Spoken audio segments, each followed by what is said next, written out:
Bismillahirrahmanirrahim. Alhamdulillah. Wassalatu wassalamu ala Rasulillah wa alihi wasallam. Bapak sekalian yang insyaallah dirahmati dan dimuliakan oleh Allah Subhanahu wa taala. Sikap hidup seseorang ditentukan berdasarkan keyakinan yang dia miliki. Nah, sebagai seorang muslim, keyakinan kita berpatri pada dua kalimat syahadat. Asyhadu an la ilaha illallah wa asyhadu anna Muhammadar Rasulullah. Ini sebuah ikrar yang kita ucapkan. Kalau kita sudah mengucapkan ikrar tersebut, itu artinya kita tidak meminta rezeki selain hanya kepada Allah. Kita tidak melarikan persoalan selain hanya kepada Allah. Kita tidak akan menggantungkan hidup selain hanya kepada Allah.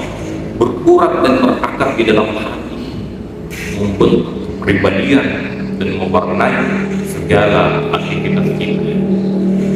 Nah, di zaman sekarang, ibu bapak, ini biasa kalau kalimat syahadat itu fasih kita ucapkan, tapi tidak sesuai dengan perilaku kita. Apalagi kita hidup di zaman yang agak susah, pengangguran banyak, harga biasa naik, lapangan kerja susah, orang sering mengalami pergeseran nilai, sehingga ketika dia sholat menghadap ke Allah, tapi ketika dagangannya mau laris, pergi ke dukun. Ketika dia sholat menghadap Allah, tapi ketika dia mau terpilih sebagai caleg, pergi ke dukun. Akhirnya digabung, iyyaka na'budu wa iyyaka nasta'in. Terjadi pergeseran itu. Nah, olehnya itu, inilah gaya hidup yang simpel. Padahal oleh Allah kita diminta untuk berlaku ikhlas, berlaku ikhlas. Karena Allah berkata, wa ma umiru illa liya'budullaha mukhlishin. Kalian tidak aku ciptakan kecuali menjadi penyembah yang ikhlas, menjadi penyembah yang berangkat dari semangat keikhlasan. Oleh itu, ibadah yang kita lakukan itu melatih kita menjadi orang yang ikhlas. Sholat, sedekah, lebih puasa. Coba kalau kita lihat, kalau kita puasa, ketika kita puasa itu hanya Allah dan kita saja yang tahu, Pak. Terkadang kalau sholat kan kita masih dilihat orang, kita bersedekah masih berharap dilihat orang. Tapi kalau kita puasa itu cuma Allah saja dan kita yang tahu. Inilah melahirkan gaya hidup keikhlasan. Dan Allah mengatakan bahwa kalian jangan hanya ikhlas dalam soal ibadah mahdah, tapi dalam menjalani hidup ini pun kita harus berlaku ikhlas. Artinya apa yang kita bicarakan, syahadat kita sesuai dengan perilaku kita dalam kehidupan sehari-hari, begitu. Nah, kita hanya diciptakan oleh Allah hanya menjadi penyembah yang berangkat dengan semangat keikhlasan, hanya bergantung dan berharap kepada Allah. Nah, ini ada, saya ungkap perkataan dari Imam Al-Ghazali tentang keikhlasan ini.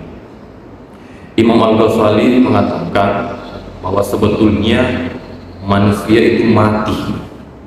Manusia itu pada dasarnya mati, kecuali yang berilmu. Namun yang berilmu juga adalah tidur, kecuali yang mengamalkan ilmu. Namun yang mengamalkan ilmunya pun banyak yang tertipu, sudah merasa banyak jasanya, sudah merasa banyak kontribusinya, ikhlas mukhlisin, kecuali yang ikhlas dalam mengamalkan ilmunya. Inilah puncaknya, Pak, ikhlas itu. Jadi yang dikatakan Imam Al-Ghazali, kita ini manusia itu mati sebetulnya, kecuali yang berilmu. Yang berilmu pun hanya tidur, kecuali yang mengamalkan ilmunya.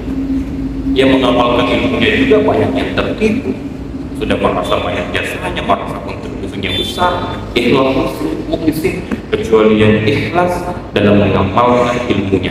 Itulah ruh dan amal kita, yaitu ikhlas. Ruh dan amal kita yaitu ikhlas. Ikhlas tanpa amal, tanpa ikhlas bagaikan jasad tanpa ruh, mati nilai amal kita. Dan iblis ini luar biasa, ibu bapak sekalian. Iblis ini luar biasa. Iblis itu menggoda manusia masuk melalui saluran darah manusia. Makanya kata Nabi, persempit jalan masuk iblis melalui dirimu, melalui apa yang masuk? Melalui zikir dan lapar. Melalui zikir dan lapar. Nah, sehingga orang yang zikir kemudian lapar itu kan puasa. Orang yang zikir dan puasa itu dia menghalang iblis masuk ke dalam dirinya. Karena luar biasa godaan iblis ini, Pak, sekalian. Luar biasa. Iblis itu datang kepada setiap manusia dengan cara yang berbeda-beda. Iblis menggoda orang kaya dengan cara pelit. Dijadikan orang kaya itu pelit, tidak mau menyumbang, menjadi sekte. Kemudian iblis datang kepada penguasa dengan cara yang zalim, dibuat penguasa, dibuat pejabat, wali kota, gubernur itu menjadi zalim kepada rakyat. Kemudian iblis datang kepada orang alim, kepada kiai, kepada ustaz dengan cara hasud, tinggi, merasa hebat gitu. Nah, beda strategi iblis ini mendatangi setiap orang. Olehnya itu digoda kita bahwa kata iblis, sudahlah, amalmu sudah banyak, yang kau lakukan ibadahmu sudah banyak. Akhirnya dimunculkanlah, dihilangkanlah rasa keikhlasan ini dalam diri kita. Itu strategi iblis. Kalau dia tidak berhasil membuat kita malas beribadah, dia tidak berhasil membuat kita untuk rajin bersedekah, akhirnya ditarik rasa keikhlasan itu. Sudah banyak amalmu, sudah cukup amalmu. Begitulah iblis itu. Olehnya itu kuncinya lagi adalah keikhlasan, hanya berharap dan bergantung pada Allah. Nah, ada sebuah contoh ini yang baik menjadi renungan pelajaran bagi kita tentang keikhlasan ini.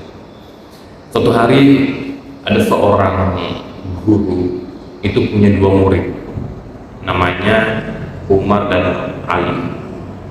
Nah, Umar ini saat itu dia lagi panen ubi.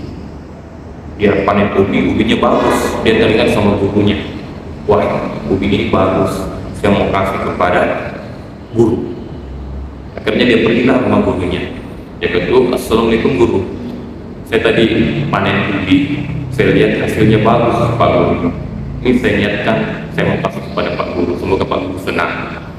Pak Gurunya menjawab, terima kasih Umar, sini Umar ubinya. Kemudian si Pak Guru ini masuk ke dalam, ditanya istrinya, wih ibu, ini ada Umar jauh-jauh datang bawakan kita ubi, kita kasih apa ini sebagai balas? Istrinya bilang, oh iya Pak, itu hari kan kita dikasih sama pengusaha kambing. Bagaimana kalau kambing itu daripada ada yang merawat di sini, kita kasih saja Umar, sebab dia bisa rawat, dia pelihara, dia bisa ternak dan sebagainya. Oh iya, akhirnya Pak Guru memberikan kambing itu sebagai balasan. Ambillah kambing ini Umar, semoga bermanfaat untuk kamu.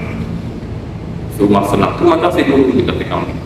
Nah, di perjalanan Umar ketemu Ali.